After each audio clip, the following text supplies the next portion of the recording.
Good morning, everyone. This is Diane Murray at Southern Art Gallery, and today we are working on a poured watercolor painting. The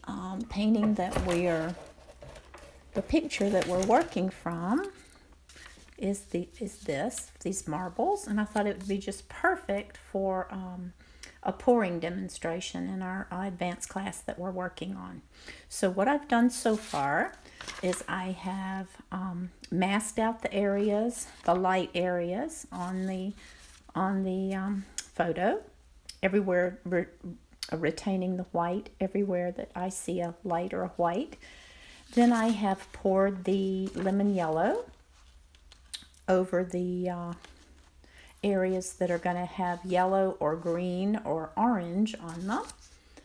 And then I went back in and just added some new gamboge in the darker areas that you see here on the actual marble itself. It has some darker spots, so I added that, and I added a mixture of the gamboge and a little bit of Payne's Gray to get this great start of this greener, browner, neutralier kind of shadow color.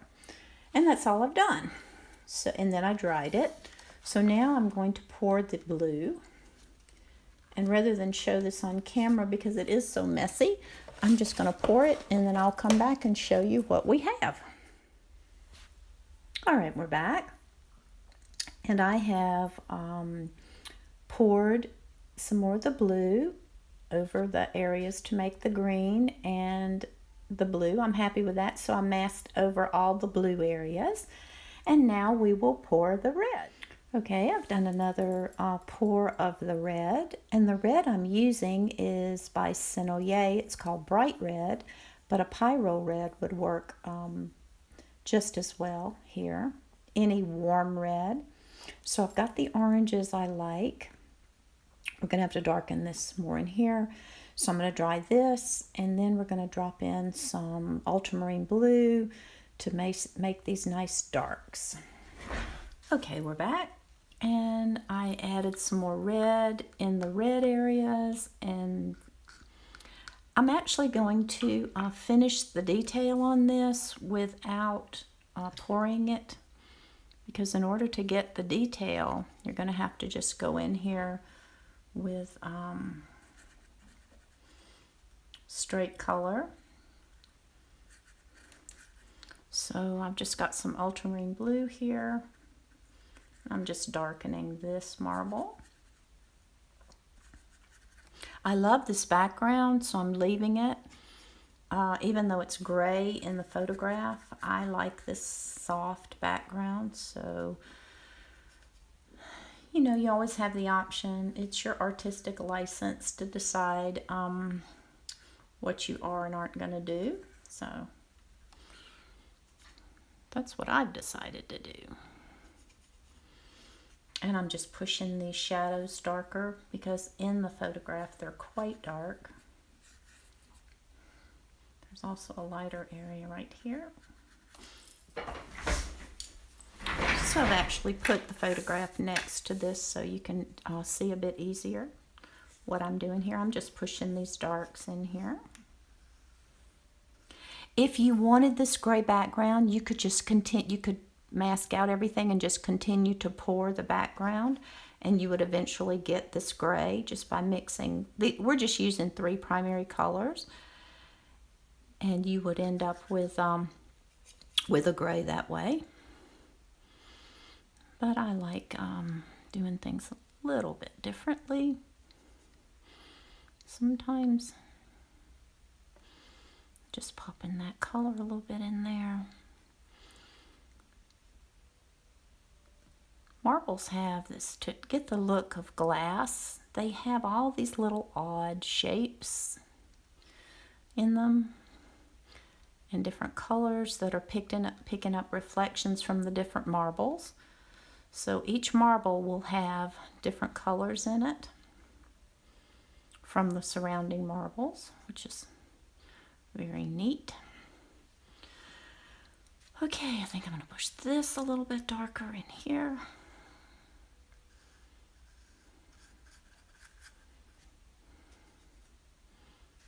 So that is quite a dark red there. As you can see, it's just primarily right here in this little shape. When you're painting something like this, it's almost like an abstract painting. You just have to really look at the shapes, and you have to reproduce the shapes that you're seeing. See, this has been masked, so I can't go back in over this, so we'll do that later. This actually comes down here into a point. So it's all about these abstract shapes and adding the colors in here. All right. So I need to sit back and evaluate this and decide if I'm satisfied with this. I'm thinking I may go over this with another red wash just to push it darker, but probably have to wait until I get the masking off to really make a difference here.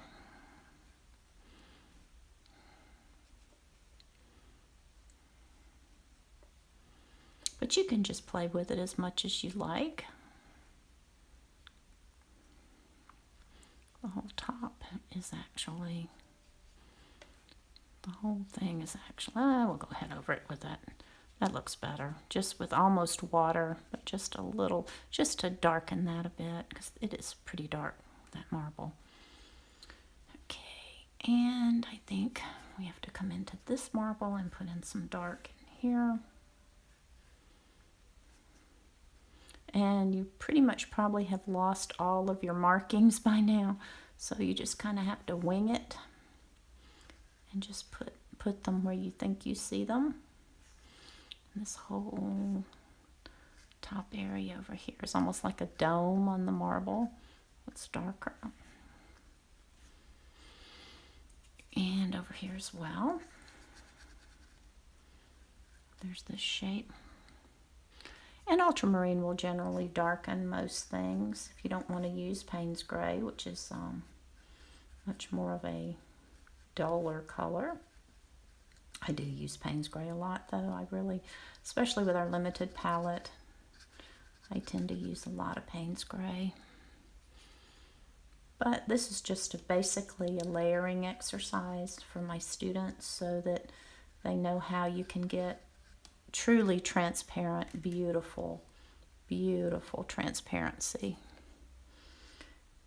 And you know, just layering, whether you pour it or you just go over it repeatedly, is probably the best way to get the transparency that you see. Let's push this a little darker. So we're getting that nice violet color in here, which I'm happy about that.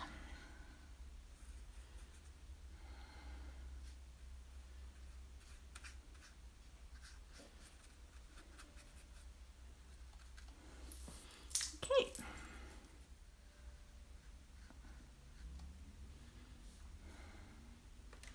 And we'll carry it up just a little bit there. Just to make that tidier. All right.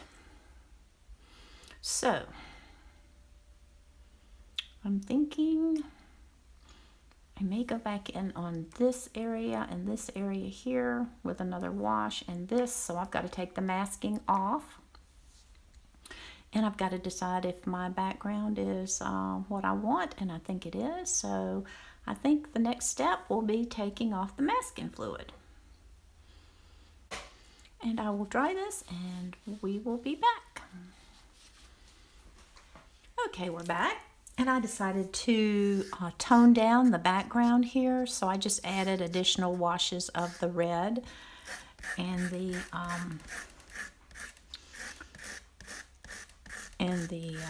blue. Now we're taking off the masking fluid and we're going to see what we have. I was a little worried about this masking fluid coming off because I never use a soaped up brush to put on masking fluid, but I thought I'd give it a try with this. Actually, this is a little, inexpensive stylus that I bought at Hobby Lobby. I don't know if you can see that, but it has a stylus on one end and a cheap little stencil brush on the other. So it was like $1.47. So I used the stencil brush with soap in it to put on the masking fluid, and it actually worked. I couldn't believe it. So I may have to reevaluate my position that I never ever use a brush for putting on masking fluid, because that one certainly worked. Now, the one thing I am seeing here is what often happens with masking fluid, and that is it is actually lifting up some of the color. So we're probably going to have to go in with another wash. And I'm not going to ask you to sit here and watch me take this off, so I will be back shortly.